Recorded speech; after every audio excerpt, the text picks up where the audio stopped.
जैसे ओखले खसी अणुआ वैसन के बा हमनी के सरकार भणुआ। अणुआ खसिया ना देखला कितना हैरान करली बकरिया से अपना फायदा ला।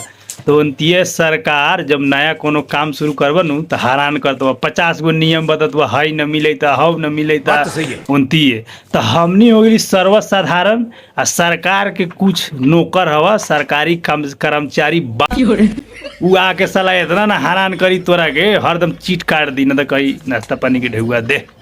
तो ये कथी कहे के जाओ सरकार की तू नेपाल में न रह विदेश चल जो बुझल। हमनी जन कमाए खाए की स्थिति ना हो नेपाल में तू कमाए के खाए ला धले रह नु तो उ अतो कर्मचारिया सा लेके चल जातुआ बुझल। तू भूखले मर जाए सब ना कुछ कुछ बहुत कुछ परसेंट बढ़िया है। आ हम बढ़िया हिजड़ा आदमी न पेशा से जो पढ़ाई से एचे पढ़ाई हुए एगो नेपाल में उ माने सर्वसाधारण जो नॉर्मल आदमी बा उ कहीं डॉक्टर तोरा के ओकरा आ कहीं पढ़ल लिखल कह दे पुस्तक कथी बड़ा तो ये डॉक्टर भाई तो कथी पढ़े बड़े एचे तो डॉक्टर कहल डॉक्टर ही MBBS के डॉक्टर कहल। तो हमनी न सर्वसाधारणे बड़ी न डॉक्टरे बड़ी हमनी बड़ी हिजड़ा पढ़ाई के हिसाब से।